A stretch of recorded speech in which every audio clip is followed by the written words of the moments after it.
یہاں کامیابی کا اعلیٰ معیار نہیں بیان کیا جا رہا، بلکہ اس کا کم سے کم معیار بیان کیا جا رہا۔ میں ذرا توجہ دلاؤں گا اس بات کی طرف، سطحی طور پر ذرا ہو سکتا ہے کہ اس میں کوئی مغالطہ پیش آ جائے۔ تقابل کیجئے ذرا، ایک سورۃ العصر ہے، والعصر ان الانسان لفی خسر الا الذین آمنوا وعملوا الصالحات وتواصوا بالحق وتواصوا بالصبر۔ ایک سورۃ التین ہے، والتین والزیتون وطور سینین وہذا البلد الامین لقد خلقنا الانسان فی احسن تقویم ثم رددناہ اسفل سافلین الا الذین آمنوا وعملوا الصالحات فلہم اجر غیر ممنون۔ اب ان کا تقابل کیجئے۔ سورۃ العصر یہ بتا رہی ہے کہ سب لوگ تباہی میں ہیں سوائے ان کے جو 4 شرطیں پوری کریں۔ سورۃ التین میں اول تو صرف 2 شرطیں بیان ہوئی، 2 بیان نہیں ہوئی، کام ہلکا ہو گیا نا، آسان ہو گیا۔ یہاں 4 ہیں، ایمان، عمل صالح، تواصی بالحق، تواصی بالصبر۔ وہاں ہے ایمان اور عمل صالح صرف۔ نمبر 2 یہ کہ وہاں فرمایا گیا فَلَهُمْ أَجْرٌ غَيْرُ مَمْنُونَ، ان کے لیے تو بہت بڑا اجر ہے جس کا سلسلہ کبھی منقطع نہیں ہوگا۔ اور یہاں کہا جا رہا ہے وہ کامیابی ناکامی سے بچ جائیں گے۔ مستثنیٰ ہے کس سے؟ ان الانسان لفی خسر۔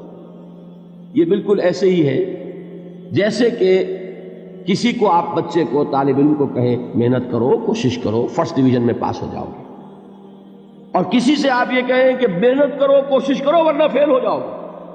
اب ان دونوں کے درمیان جو فرق ہے وہی فرق ہے سورۃ التین میں اور سورۃ العصر۔ سورۃ العصر ناکامی سے استثناء کو بیان کر رہی ہے اور وہاں 4 شرطیں ہیں، اور سورۃ التین یہ اعلیٰ درجات کا بیان ہو رہا ہے اور 2 شرطیں ہیں۔ اس کو قرآن مجید کی اصطلاحات سے بھی اللہ کرے کہ آپ واقف ہو جائیں۔ ایک کو ہم کہیں گے کہ ایک پر انذار کا رنگ ہے اور دوسرے پر تبشیر کا رنگ ہے۔ یہ 2 الفاظ بارہا آپ نے پڑھے ہوں گے۔ سورہ بنی اسرائیل میں فرمایا حضور سے مخاطب ہو کر وَمَا أَرْسَلْنَاكَ إِلَّا مُبَشِّرًا وَنَذِيرًا، اے نبی ہم نے نہیں بھیجا آپ کو مگر بشارت دینے والا اور خبردار کرنے والا بنا کر۔ سورہ کہف میں جمع کے صیغے میں آیا وَمَا نُرْسِلُ الْمُرْسَلِينَ إِلَّا مُبَشِّرِينَ وَمُنذِرِينَ، ہم نہیں بھیجتے رہے اپنے رسولوں کو مگر مبشر اور نذیر بنا کر۔ حضور کے بارے میں فرمایا اِنَّا أَرْسَلْنَاكَ شَاهِدًا وَمُبَشِّرًا وَنَذِيرًا۔ جمع کے صیغے میں سورہ نساء میں فرمایا رُسُلًا مُبَشِّرِينَ وَمُنذِرِينَ لِئَلَّا يَكُونَ لِلنَّاسِ عَلَى اللَّهِ حُجَّةٌ بَعْدَ الرُّسُلِ وَكَانَ اللَّهُ عَزِيزًا حَكِيمًا۔ ایک ہے ابشار، بشارت دینا، ایک ہے انذار، خبردار کرنا۔ اور آپ کو معلوم ہے کہ کسی بھی تربیت کے اندر ان دونوں چیزوں کی ضرورت ہے۔ کبھی ایسا ہوتا ہے کہ ڈانٹ ڈپٹ کی ضرورت پیش آتی ہے، دھمکی کی ضرورت پیش آتی ہے، باز آ جاؤ، اپنے رویے کو درست کرو ورنہ پکڑ ہوگی، سزا ملے گی۔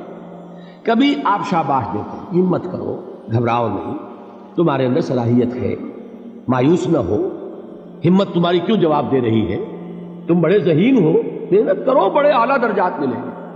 قرآن مجید میں یہ دونوں رنگ ہیں جو اختیار کیے گئے، ایک تبشیر کا رنگ ہے، ایک انذار کا رنگ ہے۔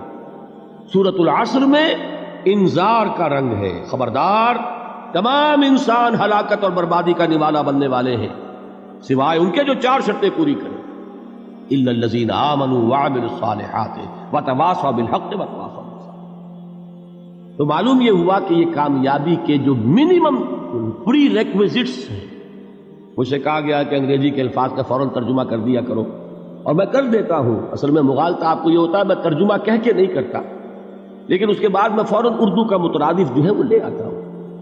لیکن میں یہ اس لیے استعمال کرتا ہوں انگریزی اصطلاحات، جیسا کہ میں نے عرض کیا تھا کہ میرے اصل مخاطب ہیں جدید تعلیم یافتہ لوگ، اور جدید تعلیم یافتہ لوگوں کے کمیونیکیشن جو ہے، ابلاغ، وہ ان انگریزی اصطلاحات کے ذریعے سے زیادہ بہتر اور صحیح تر ہوتا ہے، ورنہ وہ بات سمجھیں گے نہیں۔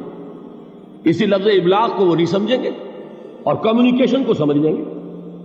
یہ ہے اصل میں ساری مصیبت کے جو اس وقت ہمارے سامنے ہے، اس لیے یہ الفاظ ہم استعمال کرتے ہیں۔ تو میں یہ کیا عرض کر رہا تھا کہ در حقیقت ان الانسان لفی خسر الا الذین آمنوا وعملوا الصالحات وتواصوا بالحق وتواصوا بالصبر، یہ منیمم پری ریکویزٹس ہیں کم سے کم لوازم ہے نجات کے، ان سے کم تر پر نجات کا کوئی سوال نہیں، اس لیے کہ قسم کھا کر اللہ فرما رہا ہے، زمانے کی قسم ہے، تمام انسان خسارے میں ہیں سوائے ان کے جو 4 شرطیں پوری کریں۔ تو تیسری چیز ذہن میں یہ رکھیے، یہ چاروں شرطیں لازم ہیں، یہ بہت اہم نکتہ ہے۔ ابھی ہم نے کسی لفظ کی گہرائی میں اتر کر نہیں دیکھا ہے، ابھی تو ہم سرسری طور پر تذکر بالقرآن کے مرحلے میں ہیں۔ پہلی بات کیا معلوم ہوئی؟ اس میں کامیابی اور ناکامی کا ایک معیار سامنے آیا، ٹھیک۔ نمبر 2، یہ کامیابی کے کم سے کم شرائط کا بیان ہے، منیمم ریکوائرمنٹس۔ میں نے ایک مرتبہ ایچسن کالج لاہور میں جب تقریر کی سورۃ العصر پر، تو طلباء کے ذہن کی مناسبت کے اعتبار سے کہا کہ بھائی یہ فرسٹ ڈویژن کا بیان نہیں ہے، یہ 3rd ڈویژن میں کامیابی کا بیان ہے، اس سے کم تر پر فیلیور ہے، اس لیے کہ فرمایا گیا والعصر ان الانسان لفی خسر الا الذین آمنوا وعملوا الصالحات وتواصوا بالحق وتواصوا بالصبر۔ اسی کو میں نے اس وقت آپ کے سامنے رکھا کہ اس پر انذار کا رنگ ہے، خبردار کرنے کا انداز ہے، زجر کا، ڈانٹ ڈپٹ کا انداز ہے کہ اگر کامیابی چاہتے ہو تو یہ 4 شرطیں پوری کرنی ہیں۔ اب تیسری بات جو عرض کر رہا ہوں یہ اہم ترین ہے کہ یہ چاروں شرطیں لازم ہیں۔ اگر اللہ تعالیٰ نے کامیابی کے لیے 4 شرطیں بیان کی ہوں تو سوچئے، کیا مجھے یہ اختیار ہے کہ ان میں سے 1 کم کر دوں، 2 کم کر دوں، 3 کم کر دوں؟ کس کو اختیار ہے؟ اللہ کے بیان کردہ کسی چیز میں اختیار۔ یہ تو حضور سے کہا گیا تھا، سورہ یونس میں ہے، مطالبہ کیا مطالبہ کرنے والوں نے، ایت بقرآن غیر ھذا وبدل ہو، اے محمد صلی اللہ علیہ وسلم، یہ قرآن بہت ریجڈ ہے، بہت سخت ہے، ان کمپرومائزنگ ہے، یہ کہیں بھی کوئی روح رعایت کرنے کو تیار نہیں ہے، تو ہمارا اور آپ کا معاملہ نہیں ہو سکتا اس قرآن پر، اس قرآن میں کوئی ترمیم کیجئے یا کوئی اور قرآن لائیے۔ تو حضور سے کیا کہلوایا گیا؟ قل ما یکون لی ان ابدلہ من تلقاء نفسی ان اتبع الا ما یوحی الی۔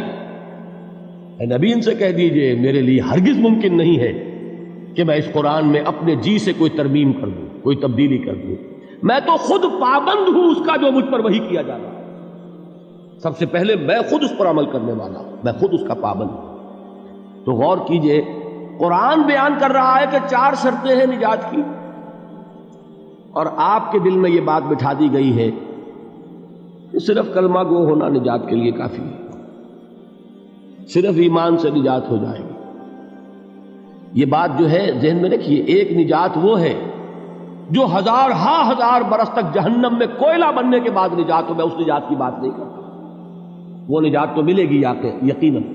جس شخص کے دل میں رائی کے دانے کے برابر بھی ایمان ہوگا، وہ اپنے اعمال کی، اپنے کرتوتوں کی سزا بھگت کر بالآخر جنت کے اندر داخل کیا جائے گا، جہنم سے نکالا جائے گا، اور نکالا جائے گا تو اس وقت حال کیا ہوگا؟ جیسے جلا ہوا کوئلہ، اس کے سوا کچھ نہیں۔ حدیث میں اس کی شرح آئی ہے۔ لیکن یہ نجات نہیں، نجات وہ کہ جو اللہ تعالیٰ میدان حشر ہی میں ہماری مغفرت کا اعلان فرمائے، اللہ تعالیٰ اول محلے میں ہمیں جنت میں داخل فرمائے، اس نجات کی بات کر رہا ہوں۔ وہ نجات جان لیجئے محض کلمہ گو ہونے کی بدولت نہیں ملے گی، اس نجات کے لیے شرط اول ایمان، شرط دوم عمل صالح، شرط ثالث تواصی بالحق، اور چوتھی شرط تواصی بالصبر۔ یہ قرآن کا بیان ہے، یہ کسی انسان کا کلام نہیں ہے کہ اس میں ترمیم کی جا سکے۔